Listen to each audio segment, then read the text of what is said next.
नमस्कार साथियों, स्वागत है आपका अपने ही यूट्यूब चैनल बीरू एकेडमी पर। सभी को गुड मॉर्निंग है डियर। बात करेंगे आज हम प्राथमिक शिक्षक भर्ती के संदर्भ में। कहीं ना कहीं जो हमारे basic minister doctor Sandeep Singh ji हैं, उनके तरफ से एक मीटिंग की गई है 2 दिन पहले। बात करेंगे कि आखिर जो सभी जिलों से डाटा था वो पूरी तरीके से आ चुका है। प्राथमिक शिक्षक भर्ती की जो सुगबुगाहट है वो कब से शुरू होगी। बात करेंगे जो सेकंड और फोर्थ सेमेस्टर डीएलएड के जिनके एग्जाम पूरी तरीके से कंप्लीट हो चुके हैं, उनके रिजल्ट कब आएंगे। बात करेंगे पहले और तीसरे सेमेस्टर्स वालों के एग्जाम आखिर कब शुरू कराएगा पीएनपी। बात करेंगे यूपीटीईटी के जो सर्टिफिकेट्स हैं, पिछले कई साल से लगभग 1.5 साल का समय हो चुका है और उनको अभी तक सर्टिफिकेट्स नहीं मिल पाए हैं, कब मिल पाएंगे। बात करेंगे बीएड पात्रता विवाद को लेकर के जो सुप्रीम कोर्ट का ऑर्डर है वो कब तक आएगा और किसके पक्ष में ये ऑर्डर दिखाई देता है। बात करेंगे यूपीटीईटी का जो नया आयोजन है वो सरकार कब तक करवा पाएगी, यानी कि पूरे वीडियो पर रुके रहिएगा। शिक्षक भर्ती से संबंधित पूरे वीडियो हैं, एक एक टॉपिक आपका क्लियर कवर करेंगे। कोई सवाल अगर आपका छूट जाता है कमेंट बॉक्स में मेंशन कर दीजिएगा, जरूर उसका उत्तर कमेंट बॉक्स के माध्यम से तत्काल दिया जाएगा। आइए पहले आपको दिखाते हैं एक एक point two the point newses. आप देख पा रहे हैं ये एक दिन अभी 2 दिन पहले बेसिक विभाग में कुछ बड़े उलटफेर होने थे, जिसके संदर्भ में माननीय संदीप सिंह जी के द्वारा एक मीटिंग की गई थी। इसमें साफ साफ मेंशन है बेसिक शिक्षा विभाग के कार्यों तथा भविष्य की योजनाओं को बेहतर कार्यान्वयन की समीक्षा हेतु आज योजना भवन उत्तर प्रदेश सचिवालय में बैठक कर विभागीय अधिकारियों को आवश्यक दिशा निर्देश दिए गए हैं। इस संदर्भ में इन्हें जो सबसे पहला मुद्दा था वो था कि जो बेसिक में कितने पद किस जिले में खाली हैं उन सभी की रिपोर्ट तलब करनी थी, क्योंकि इसके पहले इन्होंने एक आदेश किया था कि 13 जनवरी तक सभी जो डाटा है वो आ जाना चाहिए लिखित सबमिशंस के माध्यम से। आगे आपको दिखाते हैं, आप देख सकते हैं इस संदर्भ में ये विजय किरण आनंद जी हैं जो कि हमारे महानिदेशक हैं।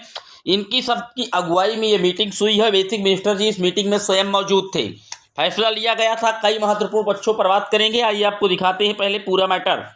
आप देख पा रहे हैं एक समय ये न्यूज वायरल की गई थी और इसमें पूरी तरीके से यह आदेश किया गया था कि जो जितने पद हैं प्रत्येक जिले से वो कहीं ना कहीं सबमिट किए जाए। इस संदर्भ में आपने देखा था कि प्रत्येक जिले से कहीं ना कहीं जो इस तरह की न्यूजें हैं वो लगातार सबमिट की जा रही हैं।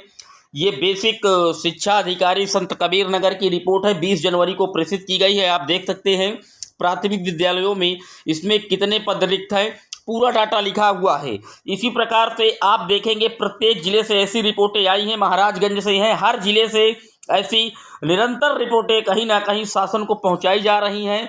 निकट भविष्य में जरूर ये नई प्राथमिक शिक्षक भर्ती के लिए कहीं ना कहीं रामबाण साबित होगा। देखिए डाटा पूरी तरीके से कहीं ना कहीं मंगाया जा रहा है और कई जिले ऐसे हैं जिन्होंने अपना जो डाटा है वो महानिदेशक स्कूली महानिदेशक शिक्षा को भेज चुके हैं और इस पर सब मिला करके कहीं ना कहीं बेसिक मिनिस्टर और मिल करके महानिदेशक और बेसिक मिनिस्टर मिलकर इन सभी बातों पर मंथन किए हैं और उन्होंने जो प्रमोशंस को लेकर के बातें आई हैं, प्राइमरी का जूनियर में प्रमोशन पूरी तरीके से उस पर भी काम हो रहा है। अभी कहीं ना कहीं सब्जेक्ट मैपिंग पर काम चल रहा है कि किस सब्जेक्ट के किस टीचर की जगह ज़्यादा खाली है, कहाँ प्राइमरी के टीचरों को किस किस सब्जेक्ट के लिए प्रमोशंस करना है। तो जैसे ही ये प्रमोशन का कार्य होगा समाप्त होगा उसके बाद ये डाटा पब्लिश कराया ही जा रहा है, आप देख पा रहे हैं। और 51,000 का ऑलरेडी हलफनामा पहले ही योगी सरकार ने सुप्रीम कोर्ट में रख चुकी है और ये कई मुद्दों को देखते हुए जो सारी तैयारी है वो कहीं ना कहीं नई प्राथमिक शिक्षक भर्ती के लिए पूरी तरीके से लामबद्ध हो रही है। निश्चित तौर पर नई प्राथमिक शिक्षक भर्ती जल्द आएगी, लेकिन उसके पहले नए आयोग का गठन होगा। नए आयोग के गठन के लिए जो बजट है वो फरवरी के पहले कार्य दिवस में जरूर पेश होगा, ऐसी निकल करके अंदरूनी खबरें आ रही हैं। यूपीटीईटी का भी एक आयोजन सरकार कराएगी और उसके बाद कहीं ना कहीं नई प्राथमिक शिक्षक भर्ती का मार्ग प्रशस्त होगा। तब तक बीएड पात्रता विवाद का भी जो निपटारा माननीय सुप्रीम कोर्ट के द्वारा कर दिया जाएगा। आइए आगे की न्यूज आपको दिखाते हैं। आप देख सकते हैं यहाँ पर साफ साफ लिखा हुआ है कि बीटीसी द्वितीय और चतुर्थ सेमेस्टर कापियों का स्थानांतरण शुरू। कुछ मंडलों का स्थानांतरण नहीं हुआ है। यह मूल्यांकन के लिए जो सेकंड और फोर्थ सेमेस्टर की कापियां हैं उनको भेजा जा रहा है। मूल्यांकन एक साथ सभी मंडलों में होगा, जिसके लिए परीक्षा नियामक प्राधिकारी प्रयागराज की ओर से आदेश जारी कर दिया गया है। फरवरी सप्ताह से कापियों का जो मूल्यांकन है शुरू होने की उम्मीद है, इसलिए इस बार रिजल्ट में थोड़ा विलंब होगा। मार्च के अंतिम सप्ताह अथवा अप्रैल में ही रिजल्ट आ पाएगा डीएलएड के सेकेंड और फोर्थ सेमेस्टर का रिजल्ट।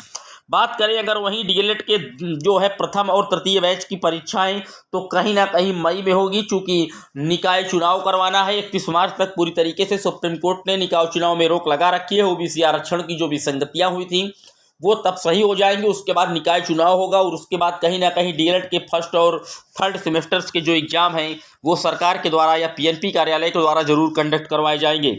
बात कर लेते हैं यूपी टेट 2023 को लेकर के। अभी तक विभाग में असमंजस की स्थिति बनी हुई है। भर्ती पहले यूपी टेट होगा या नहीं अभी स्पष्ट नहीं हो पाया है। हालांकि शासन का निर्देश मिलते ही मार्च अप्रैल में शासनादेश जारी कर दिया जाएगा। मैं आपको बता दूं यूपी टेट 2023 का आयोजन सरकार हाल हालत में करवाएगी, क्योंकि इससे पहली बात बजट का लाभ होता है सरकार को, दूसरी बात वो सभी साथी इसमें पार्टिसिपेट कर पाएंगे जिन्होंने अभी तक एक भी बार यूपी टेट में बैठने का जिनको अवसर नहीं प्राप्त हो पाया है। तो यूपी टेट 2023 का जो आयोजन है निश्चित तौर पर नए आयोग के गठन के बाद ही करवा पाएगी सरकार। फरवरी में बजट पेश होगा। अगर मार्च अप्रैल में कहीं ना कहीं नए आयोग को हरी झंडी मिलती है तो निश्चित तौर पर इसकी जो प्रक्रिया है वो आगे बढ़ाई जाएगी। अब बात कर लेते हैं बीएड वर्सेस बीएसटीसी विवाद की। यहाँ पर साफ साफ मेंशन है कि बीएड वर्सेस बीएसटीसी विवाद पर फैसला 20 फरवरी के बाद ही आने की स्थिति बन रही है, क्योंकि फैसला हो सकता है होली के बाद भी आए, इसलिए धैर्य रखें, अनावश्यक परेशान ना हो। जो भी फैसला आएगा उसका स्वागत है। देखिए डियर, इसलिए होली तक ये फैसला जा सकता है क्योंकि सभी पक्षों के द्वारा जो लिखित आर्गुमेंट्स हैं काफ़ी ज़्यादा मात्रा में सबमिट किए गए हैं। बीएड की तरफ से भी कई पेजेस के जो हैं आप कह सकते हैं लिखित आर्गुमेंट्स दिए गए हैं। बीएसटीसी, एनसीटी, एमएचआरडी कई इसमें पक्ष हैं। जितने भी पक्ष हैं पूरे देश की राज्य सरकारों के द्वारा भी इसमें अपने जो लिखित सबमिशन से काउंटर फाइल किए गए हैं, इसलिए इसमें निश्चित तौर पर समय लगना तय है क्योंकि काफ़ी क्रिटिकल स्टेज में है। दोनों की तरफ से काफ़ी बम्पर भीड़ भी है। किसी एक पर्टिकुलर पक्ष को नाराज कर पाना शायद मुझे नहीं लगता कि सुप्रीम कोर्ट के लिए ये इतना आसान होगा, क्योंकि दोनों के जो अपने अपने मजबूत तथ्य हैं। अब देखने वाली बात होगी कि आर्डर किसके फेवर में आता है, या यही प्रक्रिया अपनाई जाती है जो वर्तमान में शिक्षक भर्ती में चल रही है, या फिर राजस्थान का जो जोधपुर का आर्डर है वही कहीं ना कहीं मुख्य रूप से जो है कहीं ना कहीं ऑर्डर्स के रूप में आता है। देखने वाली बात होगी, लेकिन यहाँ पर निश्चित तौर पर यह कहा जा रहा है कि अपनी पढ़ाई निरंतर जारी रखिए। 2023 में भर्ती निश्चित रूप से देखने को मिलेगी। जी हाँ, ये बिल्कुल सत्य है। प्राथमिक शिक्षक भर्ती निश्चित तौर पर 2023 के लास्ट तक जरूर मिलेगी। उसके कई रीजन्स हैं।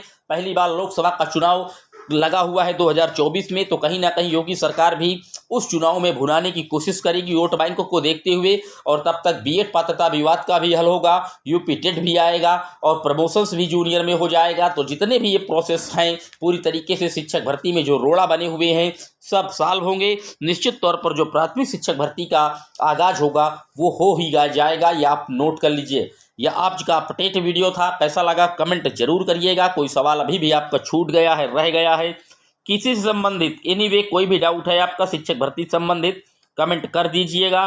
डीएलएड से संबंधित किसी भी कोई भी प्रकार का आपका डाउट अभी भी रह गया है कमेंट बॉक्स में मेंशन कर दीजिएगा। फिर मिलेंगे नेक्स्ट अपडेट में, तब तक के लिए जय हिंद, जय Bharat. Thank you, love you guys, Vande Mataram.